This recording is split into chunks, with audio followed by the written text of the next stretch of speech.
Coming up, an Atlas V launch. Antares gets an April launch date, and Soyuz takes the fast track to the International Space Station. Available via Amazon Prime, a Saturn V F1 engine, slightly used. And we'll be joined by Andrew Nelson of XCOR to describe what the heck a piston rocket engine is. All that coming up on our Season 6, Episode 9 of Spacevidcast. Make it so.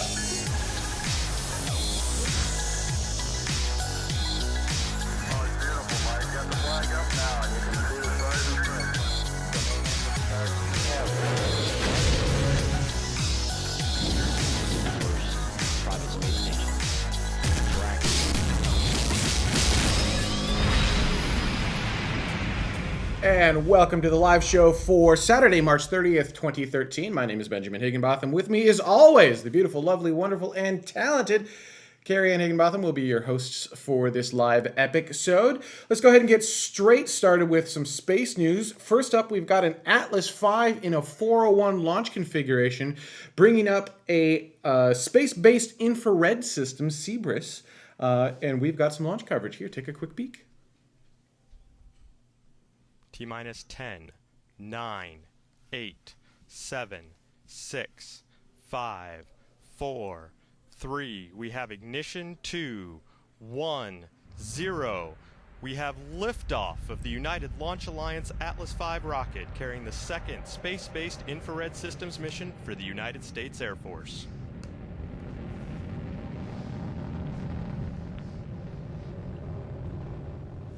RD-180 pump speeds are within parameters. Pitch yaw roll program has begun. Vehicle body rates look good.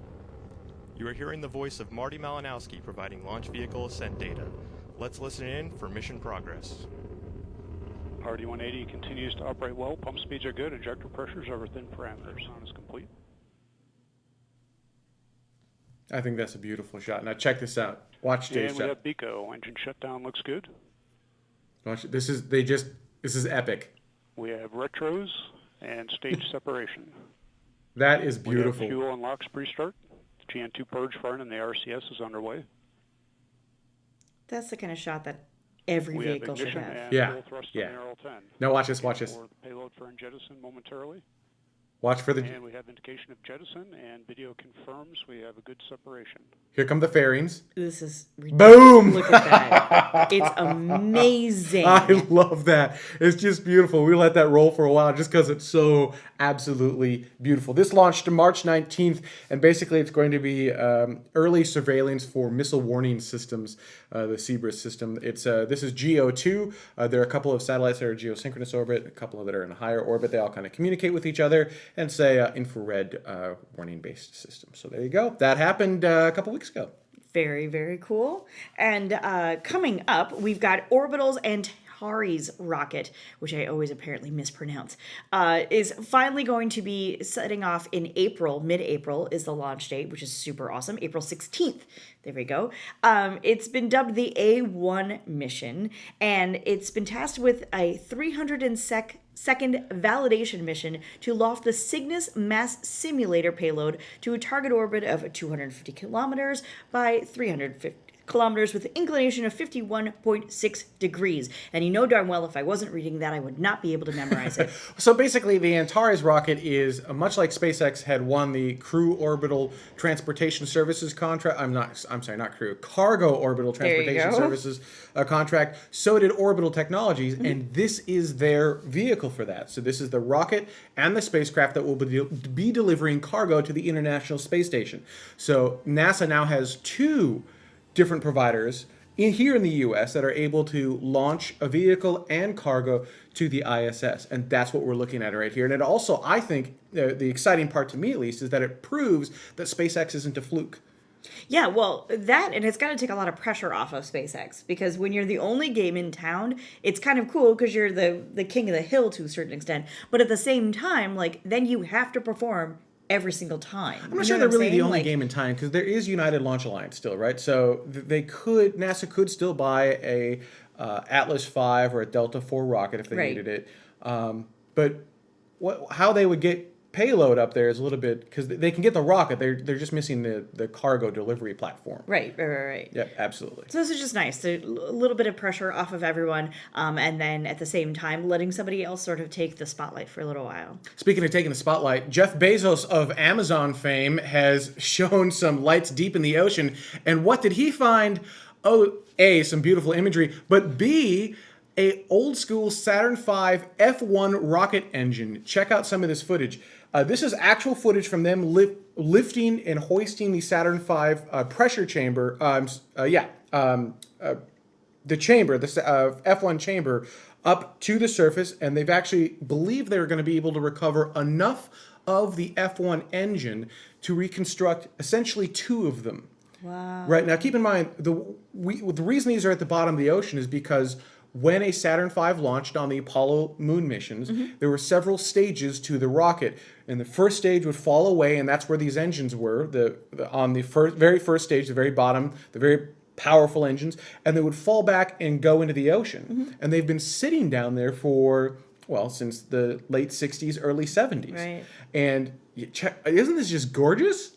This is so really crazy. freaking cool stuff. So these engines will be on display in museums sometime in the future. I'm sure they got to clean them up and deal with the saltwater contamination, make sure that they don't continue to erode and decay.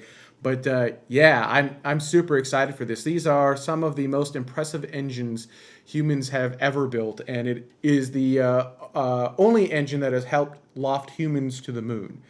Yeah, that's mostly true. There's the F2, but you get the idea. Well, there was more than one engine on a Saturn V, but it's the only vehicle that has lofted humans to the moon. So, yeah. Just gorgeous Absolutely footage. really cool stuff that Jeff Bezos is doing. And hence the joke of being able to buy it on Amazon Prime in our coming up. Because Ben thinks that he's funny. I am funny. So an update on a story that we did a couple of weeks ago. Soyuz was able to take what they've been, or what probably the media has been dubbing the fast track up to the International Space Station, but this time with humans. And they actually arrived a little bit earlier than they expected to, by about a total of 3 minutes, I believe it was. But that's really cool. What happens is normally is that the Soyuz rocket launches and then does 34 orbits and all of these different burns and what have you. It takes about 2 days to get up to the International Space Station. And that is a teeny tiny capsule. Yeah, it's imagine another person sitting right between Ben and I. Not that there's enough space for another person to sit here, but they find a way. They manage to squeeze them in anyway, and that's about how tight everyone is. It's kind of insane. And so now they've reduced the 2-day long journey to just under 6 hours. It's 5 hours 45 minutes or so, and so that's what happened, and it went off wonderfully. And some people have been calling it freaky fast. Actually, my mother-in-law, Mom Dog, there in the chat room, even emailed me and said, "Wow, that was really crazy. They launched and they got there the same day." And I'm like, "Yes, and that's the way it should be." So that's very cool that this sort of a bit of a ballistic trajectory there, but yeah, they made that happen. They launch right after the ISS passes by, and they do a couple of burns right in the beginning to just sort of maneuver themselves into the correct spot. So it's a little bit easier and a lot faster and way more comfortable for all of the astronauts. So congratulations to them. It's a huge accomplishment. So before we go to break, 2 quickies that I want to bring up. One is that as we're constantly talking about putting humans on Mars and getting humans off-world to another planet to help the species survive. But at this point, there's actually a 1 in 2,000 chance that comet, 2013 A1 will hit Mars in October of 2014.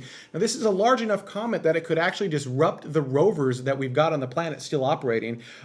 The rovers that are based on solar panels, Spirit and Opportunity, that will be bad because it's going to throw a big dust cloud up. It's going to basically darken the entire planet or a large swath of the planet, and that's going to screw up some of our satellites then systems as well. That's correct, because they're communication back with the ground, right? Because they may not be able to penetrate the cloud. So we've got potential communications issues going down, and then we've also got potential sunlight issues for all of our solar-based vehicles. Now, Curiosity, that's actually a nuclear-based vehicle. And it should be fine. At least it should be able to weather the storm, as it were. But interesting. Now, that also means that there's a 1,999 out of 2,000 chance that nothing will happen, or that the comet will just pass by and we'll be okay. But But, Interesting because we're always talking about going to Mars, sending humans there. Now, because of potential asteroid impacts here on Earth, Right. and we're about to hit Mars potentially with an asteroid. I know. How's that space program going? Exactly. And one last thing, really quick. Dragon. You were talking about orbital technologies and how they're good. Well, SpaceX has been doing the COTS program for a little while now. They just had a Dragon return. We've actually got a couple pictures. Check this out. I like that picture because they're just kind of waving. This is a Dragon back in port. So they're getting ready. Now, this is one of my favoriteest pictures because they've got, if you check it, it might be hard to see in the live webcast, but go back on demand. There's the black flag in the background with the Dragon logo on it. It totally looks like a pirate flag to me. It does. I know, I think that's oh my goodness, hilarious. now that you say that, for sure. All right, we're going to take a quick break, and when we come back, Andrew Nelson of XCOR is going to be on the show to talk to us a little bit about who XCOR is and what their latest accomplishments in some rocket enginery will be. So stay with us. We'll be right back. Look into her face, determination in her eyes. She won't give up or quit or fall for little fashion lies. Filled with awesome expectation, this girl's a fascination. And nothing in her way will keep her from her destination. 'Cause she's fire walking, she's fire walking. When it's hot, she keeps on moving. Through the heat, keeps on improving. Yeah, she's fire walking, she's fire walking to be free. Welcome back to the show. We are joined now by Andrew Nelson of XCOR. And XCOR just recently released some video of a new piston engine. First off, Andrew, welcome to the show. Thank you very much, and sorry for any background noise you might hear. I'm having to do this from the local Starbucks. My daughter's playing soccer today. Well, that's quite all right. I'm sure it'll work just fine. Starbucks is actually a great place to do live Spacevidcast episodes from. So before we get into what the piston engine is, can you tell us, for anyone who maybe isn't a space geek or hasn't been following XCOR, a little bit about who XCOR is, what you guys are all about? Sure. So XCOR has been around since 1999. Our claim to fame is fully reusable rocket engines, and we've flown two earlier rocket-powered aircraft, the Easy Rocket and the X-Racer, and we're now moving forward to building the Lynx suborbital vehicle, which hopefully by the end of this year will be in flight test program, and next year flying people like yourselves to the edge of space. So what's your business model then? How do you guys make money if you've been around for so long? You can't just kind of float around on just random funds for a while. I mean, how do you make it go? Yep. Hey, Ben, I'm going to kill my video because I can't hear you coming back. Is that okay? Oh, you can't hear us at all? Well, I'm getting about every third syllable, but it just got better. All right. So what we'll do is we'll actually kill our return video. But go ahead and so the question is, what's XCOR's business model essentially? Yeah. So XCOR right now is in the midst of building the Lynx vehicle. And the objective is to take off on the runway like a normal aircraft and fly to the edge of space and do a mission and then come back. We can do that up to 4 times a day. And the real key that makes that happen are these piston pumps that we've developed over the last 8 or 9 years. And we've got a video of actually some of this stuff. Hopefully you'll be able to see it. There's not a whole lot of audio, but maybe you can walk us through a little bit about what we're looking at. So go ahead and roll that. Sure. Okay, so we're getting ready to roll the test stand out. That's a flight weight fuselage with the actual engine truss structure. We have piston pumps that drive both the liquid oxygen and the fuel, which is kerosene, into the pump. So we see us loading liquid oxygen into the liquid oxygen tank that's inside the fuselage. We're now inside of our test bunker here, and Jeremy and the team are getting ready to fire the engine. We have a very rigorous checklist that we go through prior to firing on the test stand. It's tied down outside on a very deep concrete pad. We're in the Mojave, and there you go. The firing has started. And then this is a 67-second run on full pump fed LOX and kerosene. This is the first time that this test series has ever occurred since the beginning of time. We don't know of anyone else who's used piston pumps. And basically, this video will go for 67 seconds until we run out of liquid oxygen, and then the test concludes, and then we do an orderly shutdown. So I'll kill your video to hopefully help a little bit of the bandwidth issues you're seeing. But what is the advantage of a piston pump rocket as opposed to anything else from, say, SpaceX Merlin engines? They're liquid oxygen and kerosene as well. Sure, that's right. Yeah, they use a turbine pump. If you're below 100,000 pounds of thrust for a kerosene engine, we believe that a piston pump is a much better solution. You get just as much performance, but what you get is a much lower cost. You get full reusability, much like the piston engine in your car. You go around, you drive it, you stop, you put gas. If you're an airplane, you do a checklist and you take off again. And that's the benefit. We actually measure the life of a piston pump in terms of hundreds and thousands of hours of operation, not minutes, like in a turbine pump. A typical piston pump in production might cost $100,000, $150,000, where a turbine pump will cost $500,000 to $3 million. So there's a lot of benefit. And you had talked about Lynx a little bit earlier, your suborbital space plane. This technology is going directly into Lynx. Is that the plan? Yes, that is correct. So these are the actual piston pumps that will go on the Lynx vehicle. They're flight weight piston pumps. Interestingly enough, we have relied very heavily on the automotive and the racing industry as our touch point in our design of these vehicles. We find that the automotive industry is to do things repetitively the same way millions of times and have it right every single time to tight tolerances, and that's what we need in our concept of operations, which is 4 times a flight a day, 250 days a year, over 5 or 6 years with the same vehicle. So we have to come to the design space with a different mindset than traditional aerospace. We've heard about Lynx and paralleling one of your competitors, Virgin Galactic, for quite a while now, and we haven't actually seen a vehicle fly with a rocket engine attached to it yet. When you were saying you're potentially doing tests later this year, is that going to be a full-on flight test, or is that just going to be something on the ground? What are you planning to do with Lynx this year, something that people could see? Not necessarily fly. Yeah, so we're supposed to enter. No, we're supposed to start the flight test program this year. So the first thing we do is we will do integration tests. We'll then tie the vehicle down and actually do some engine testing, much as we've done with our earlier Easy Rocket and X-Racer rocket-powered aircraft. We'll then do slow taxi tests, and then we'll do fast taxi tests. And pretty soon you can't go any faster. You got to do a runway hop, and then pretty soon you're going to run out of runway to do hops on. And then you're going to do your first up and around flight, much like an aircraft test program. And then we'll slowly build out the flight envelope, go higher, faster, supersonic, and then continuing up to maximum altitude. So it's a rigorous flight test program. But this year in 2013, you should see that first up and around flight, if not more. That's actually pretty cool because we've been waiting for suborbital flight for quite some time. I mean, us space geeks, we all want to go to space, right? And this is kind of one of those first steps to actually making that happen. And certainly suborbital space is good enough, but we got to get there, right? Yeah, absolutely. And trust me, I'm waiting too. All of XCOR is waiting because I think, as you know, Ben, Carey, that if you're an employee of XCOR, you're going to be in the flight test program or as a check flight for a production vehicle.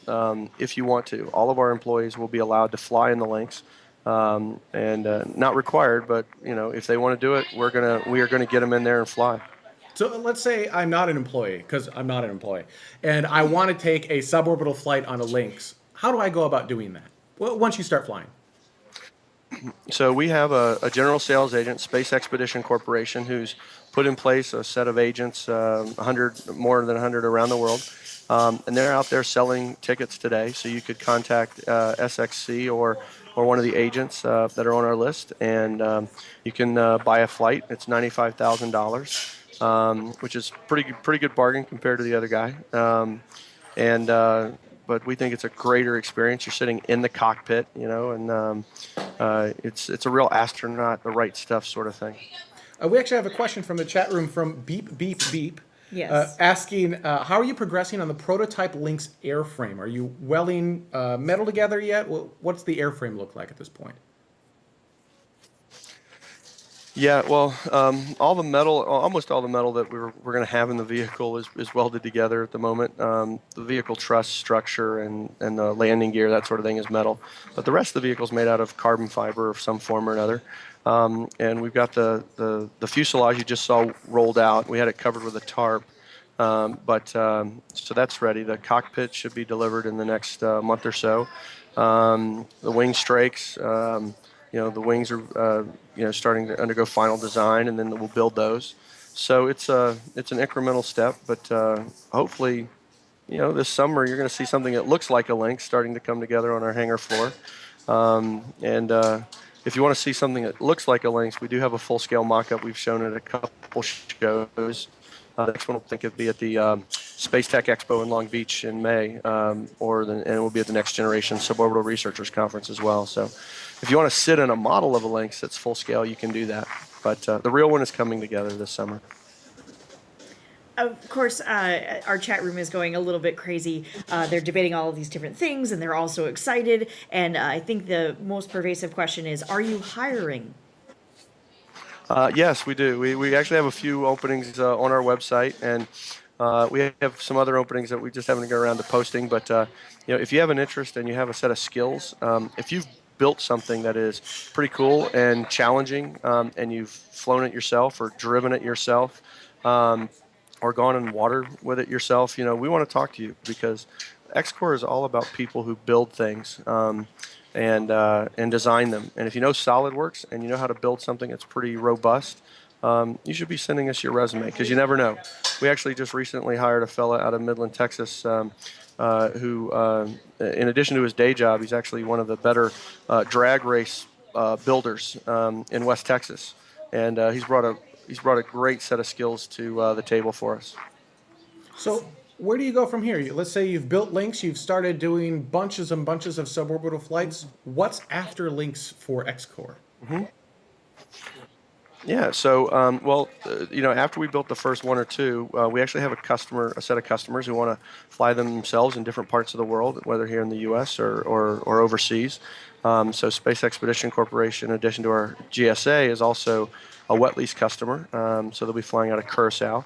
We have other interests in Germany and Europe and Middle East and Asia.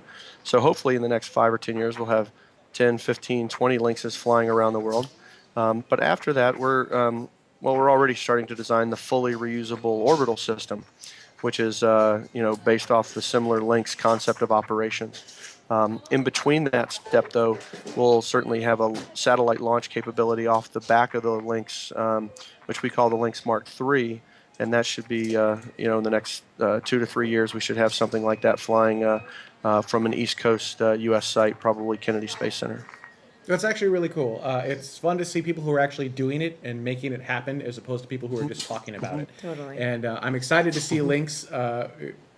We've seen the mock-ups, but I'm excited to see it actually start doing its tests. That's going to be really cool. And we debate back and forth as to who's going to actually make it there first. XCOR or Virgin Galactic, because XCOR's got the airframe but no engine, and XCOR's got the engine but no airframe, and we're not sure which is actually harder to do.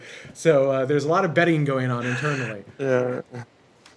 All right. Well, I'll be honest. My bet. I'll put that out there. I mean, my bet is that George will get his flying powered flight first, and we never expected to be first. We expected to be, quite honest, third or fourth, but we keep surviving and others don't. And so, for us, it's not a race. It's all about doing it safely. We wish them the best of luck. I think Virgin Galactic would say the exact same thing. It's all about safety. It's very important that people are. It's just like an airliner, just as safe as an airliner.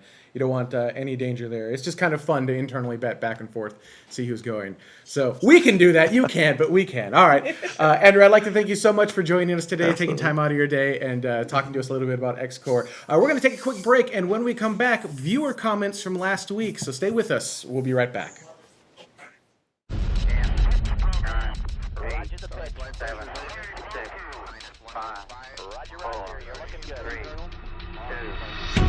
We are the explorers.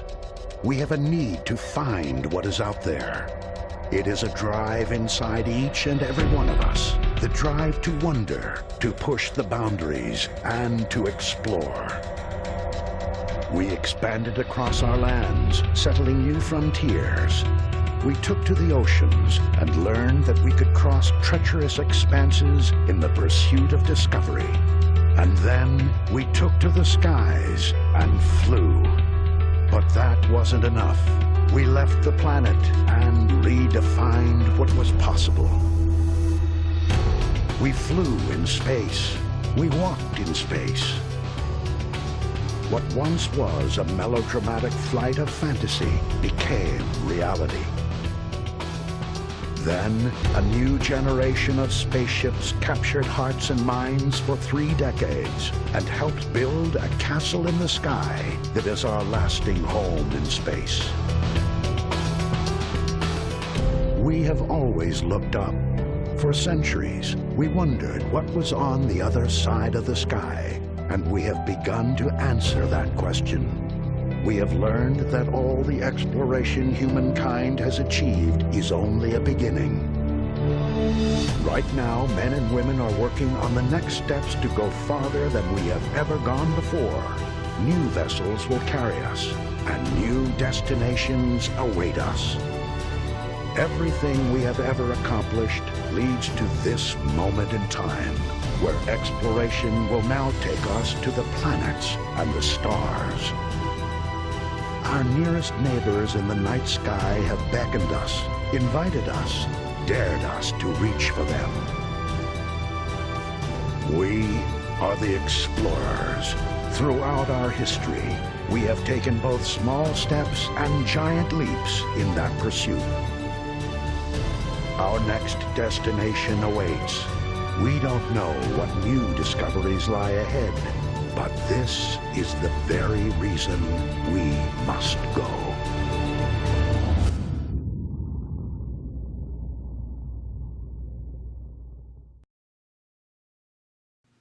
Thank you, Optimus Prime. That was very inspirational. Actually, little factoid. That's like a 2-minute commercial is going to be turned into a 30-second spot that will play in front of movies such as the upcoming Star Trek movie. I almost said Star Wars. Star Trek movie. Star Trek Into Darkness. Which is going to be awesome. That's like 2 weeks away, though, isn't it? Mm-hmm. So they raised the money on Indiegogo. Yep. And they same kind of thing like we've been talking about all season about different Indiegogo Kickstarter programs. They needed, I think it was like $30,000 in order to get it into key cities, key movie theaters in cities across the U.S. And so they raised enough money for that.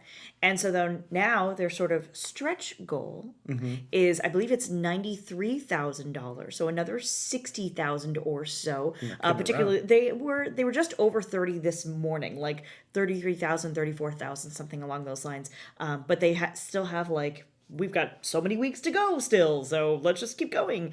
So they want to get $93,000, and that'll get it into like every single movie theater across the country, which is kind of insane and awesome. Very, very crazy, and yeah, very, very cool. I am super excited to see a 30-second version of that before Star Trek. Somebody in our chat room is updating us. So 32 days left and $35,786 left.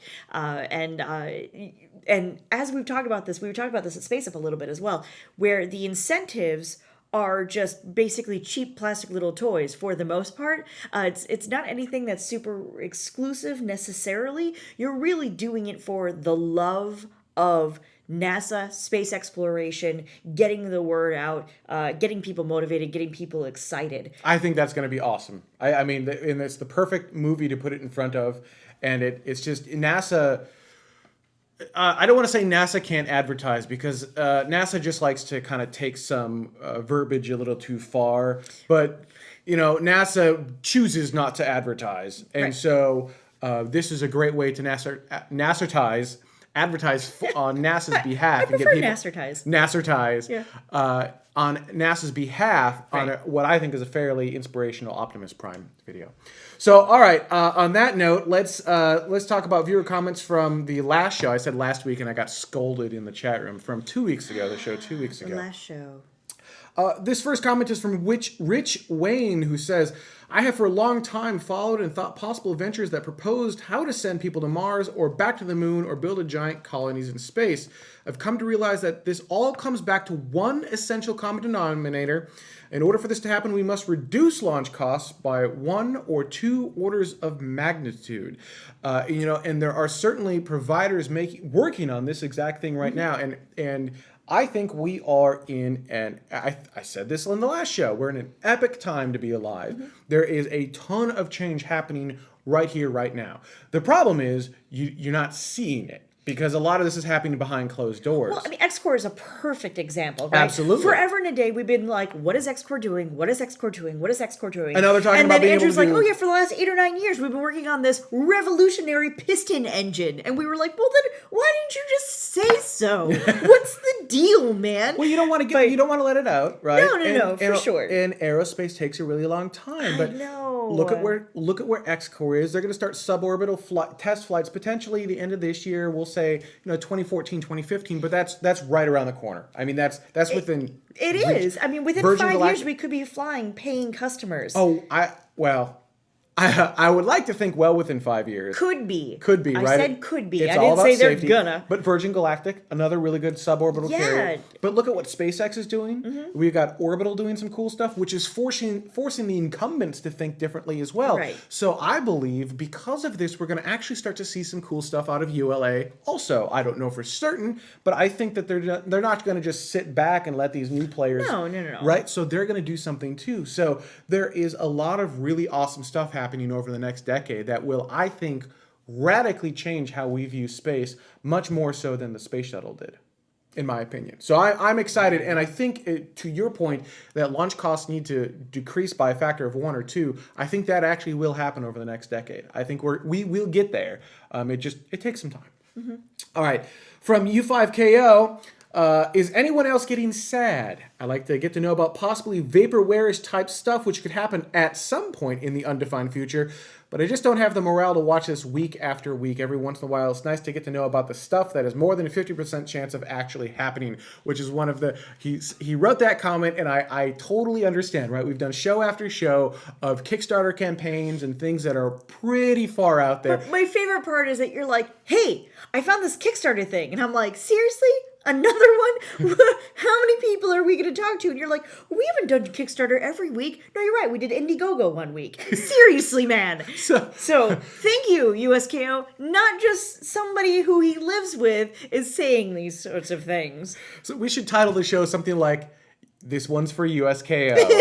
I don't know. There you go. Some fun title for it. No, I hear you, and I think bringing I purposely sought out XCOR, and if you go to spacevidcast.com/live, you can see the next few guests that are coming up. We've got JPL on next week's show and DIY Rockets on the show after. So I am bringing it back around, and I hear you, but the difference between insanity and brilliance is a razor thin edge. It is, and sometimes it's nice to just kind of bring some of these guys on and see what they're doing. Yes. You never know. I know. You never know. And then you can say, I was there when. I was there when. Don't be sad. Don't be sad. Well, USKO is always like that, though. Lerox22, I believe, is how you pronounce that.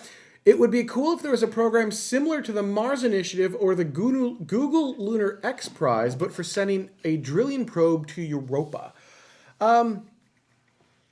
Okay.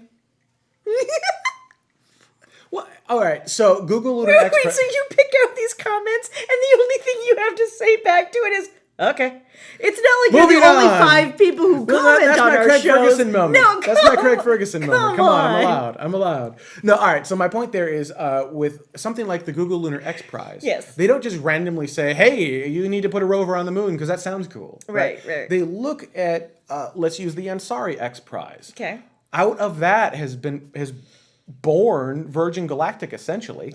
Right? Spaceship 2, White Knight 2, and a lot of that, XCOR is a little different, but kind of that same concept of what was done in the Ansari X Prize. Right. And so the X Prize Foundation looks for ways to incentivize people to push certain areas of the industry forward. And so there's and a market. They feel there's a market there for what they're trying to do. Same thing with the Google Lunar X Prize, right? There's a potential market there.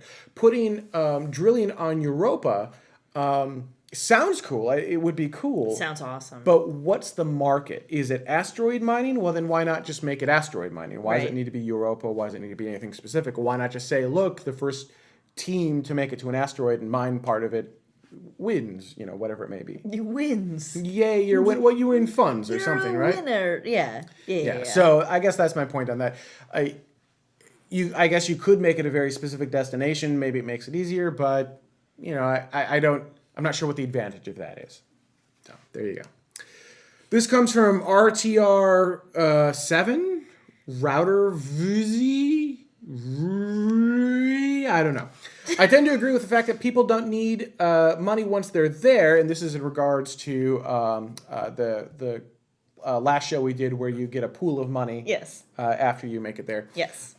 There should be funding to the hardware. So the comment basically saying, look, you don't need the money once you've made it there, but you need it in advance. And I'm not sure that that's entirely true. Using once again the Google Lunar X Prize and the Ansari X Prize as an example, you don't get the money until you've successfully won the competition, essentially.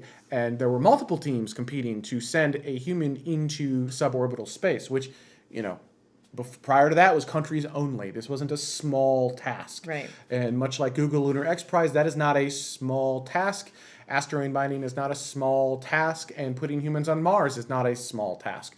So yeah, it would be easier if you got the money up front, but it is not unheard of to not get said money until after you've done it. And some people in the comments actually on the YouTube channel said, well, this is silly. You need the money first before you can make it there. That's when you need the funds. You need some money Someone actually said, get you there. But I mean, in order to, it's like anything that you're trying to do. If you have to go out and do some fundraising or to find people to align yourself with, that's not impossible either. I mean,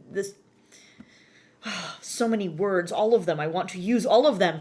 Red Bull didn't just go out and say, hey, let's just fund some stuff willy-nilly kind of thing.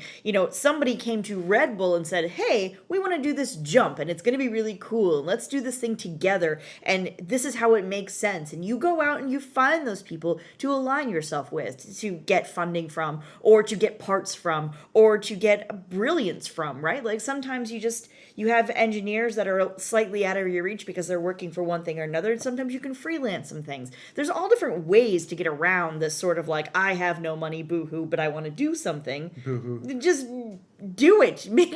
Just start doing it and you'll find the money, essentially. Chris Radcliffe in the chat room brings up a very valid point, which is investors are much more likely to kick in if there's a chance of a big payoff. So if there's a purse there and you know that you could get the purse, you can actually get the money in advance by having investors say, look, I get a good swath of this money after you make it. Right. And make that go. So it's a bit of a risk on the investor's part, but what investment isn't? The other point I wanted to make in regards to this was people were saying you don't need the money once you've landed, and I don't think that's true either. Even after you've landed, you need to sustain operations. Yeah. So you do actually still need sustained money, and maybe that's an influx that was necessary to help you continue to do operations on the Red Planet. Who knows, right? So just because you're not getting it up front doesn't mean that money in that purse won't actually be useful to you. All right, and finally, this is from Kai. Yuri's night is my birthday. I thought that was fun. It was actually a really good transition into Yuri's night. Did you want to talk about Yuri's night for a moment? You like how I did that? Yeah. Yeah. Thank you for that, I suppose. Yuri's night, of course, Yuri Gagarin was the very first human to get off of this Earth in 1961. April 12th, 1961. April 12th, 1981 was the very first space shuttle launch. Just happened to be by coincidence. And somewhere in the middle of there, April 12th, something was Loretta Hidalgo Whiteside's birthday. Oh, that was Yeah, right. Well, yeah, it was that one. Anyhow, so April 12th, of course, is many people's birthday, and what better way to celebrate it, particularly when you like space and or just having fun, is to go to a Yuri's Night party. YurisNight.net has got the entire list of all of the parties that are going on around the world and off-world, as well as some virtual worlds. World of Warcraft, Second Life. I'm sure there's many more that I'm not International thinking of. Space Station. The International Space Station. It's just a party celebrating humans in space and The engineers, the artists, the astronauts, all of them. It celebrates all of humanity's accomplishments in making it into space, and it is a worldwide epic party of epic epicness, and it is nearly upon us. And if you don't have a Yuri's Night party near you, start one. Right? Go to yurisnight.net. They'll give you all the tools necessary to start your own party. Or if you prefer just attend a party that's near you, go to yurisnight.net, look up your closest Yuri's Night party, and attend that. It's definitely go. Friday It's on this a year. Friday this year. I know, yes. It's so awesome. I love it when everything just kind of aligns. It's just so nice. Spacevidcast will be attending the Yuri's Night Los Angeles official party right here in Los Angeles, and we will be streaming it to you live, hopefully, and that will be from the California Science Center, right underneath Space Shuttle Endeavour, and that will be tons of fun. I'm hoping we can get a spot right there. So we'll be like, hey guys, check it out. I'm pretty sure Hey, I'm pretty sure if anyone at the Science Center watches the show, they're gonna be like, keep them as far away from the shuttle as possible. Don't care. Keep They don't them watch the away. show. They don't watch the No, show. they don't watch this. It's okay. So, yurisnight.net, and April 12th. That's Yep. what you need to know. Friday, April 12th. And year after year, they do this worldwide celebration, and it is not small. It is a big, big party. It's All a right. huge thing. That is our show for this week. I'd like to thank everyone so much for watching. We're going to be going into Spacevidcast After Dark up next. What is After Dark, you say? It is an unscripted, epic show where we just talk about anything that we may want to be able to talk about. Now, After Dark, if you're watching live, will be available to you right now. However, if you're watching on demand and you like to watch After Dark, you can sign up for Spacevidcast Epic, which gets you access to gigs and gigs. I think it's 40 gigs is my last count of extra content from Spacevidcast, including After Dark episodes. We've got AIAA meetings. We just came back from recording AIAA Los Angeles. We will release a good swath of that for free, but if you want the whole meeting with the entire Q&A session, you need to be a Spacevidcast Epic subscriber. And it starts at it's $10 per month or $100 per year, and that funding helps us continue to produce the show. So basically, you give us money to help producing the show, and in exchange, we give you exclusive content that no one else has access to, including Spacevidcast After Dark. So www.spacevidcast.com/epic. And on that note, let's go to that show, and we'll see you guys next week.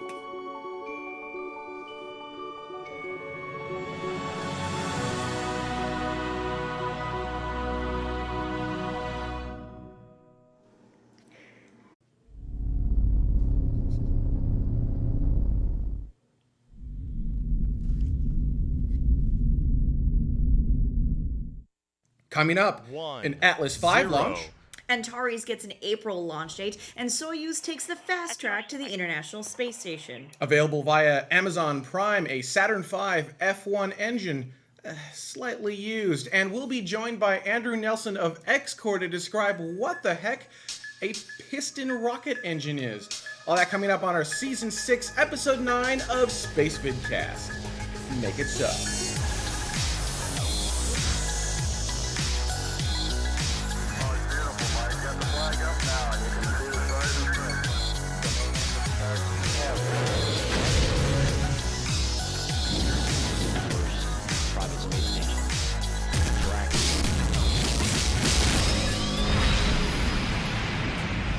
And welcome to the live show for Saturday, March 30th, 2013. My name is Benjamin Higginbotham. With me, as always, here in the U.S. that are able to launch a vehicle and cargo to the ISS. And that's what we're looking at right here. And it also, I think, the exciting part to me at least, is that it proves that SpaceX isn't a fluke. Yeah, well, that, and it's got to take a lot of pressure off of SpaceX, because when you're the only game in town, it's kind of cool because you're the king of the hill to a certain extent. But at the same time, like, then you have to perform every single time. I'm not sure they're really the only game in time, because there is United Launch Alliance still, right? So NASA could still buy a Atlas V or a Delta IV rocket if they needed it. But how they would get payload up there is a little bit, because they can get the rocket, they're just missing the cargo delivery platform. Right. Yep, absolutely. So this is just nice. So a little bit of pressure off of everyone, and then at the same time, letting somebody else sort of take the spotlight for a little while. Speaking of taking the spotlight, Jeff Bezos of Amazon fame has shown some lights deep in the ocean. And what did he find? Oh, A, some beautiful imagery, but B, a old school Saturn V F1 rocket. And is the beautiful, lovely, wonderful, and talented Carrie Ann Higginbotham will be your hosts for this live episode. Let's go ahead and get straight started with some space news. First up, we've got an Atlas V in a 401 launch configuration, bringing up a space-based infrared system, Cebris, and we've got some launch coverage here. Take a quick peek. T-minus 10, 9, 8, 7, 6, 5, 4, 3. We have ignition. 2, 1, 0. We have liftoff of the United Launch Alliance Atlas V rocket carrying the second space-based infrared systems mission for the United States Air Force.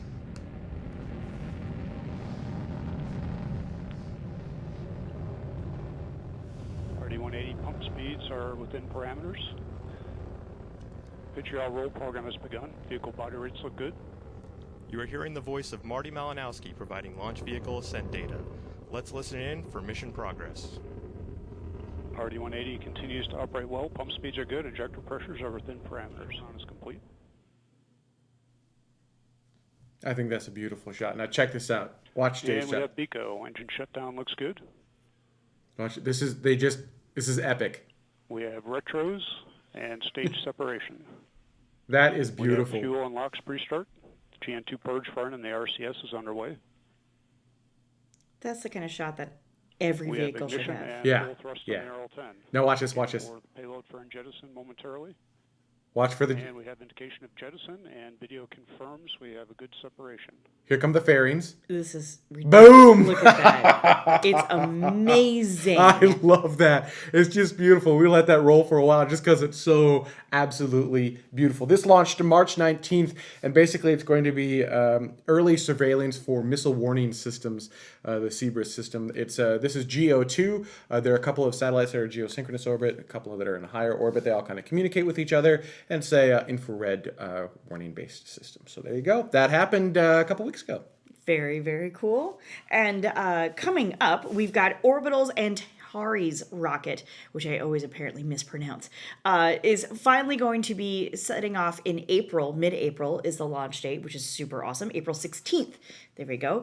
It's been dubbed the A1 mission, and it's been tasked with a 302nd validation mission to loft the Cygnus mass simulator payload to a target orbit of 250 kilometers by 350 kilometers with an inclination of 51.6 degrees. And you know darn well if I wasn't reading that, I would not be able to memorize it. So basically, the Antares rocket is much like SpaceX had won the Crew Orbital Transportation Services contract. Not crew, Cargo Orbital Transportation Services contract. So did Orbital Technologies, and this is their vehicle for that. So this is the rocket and the spacecraft that will be delivering cargo to the International Space Station.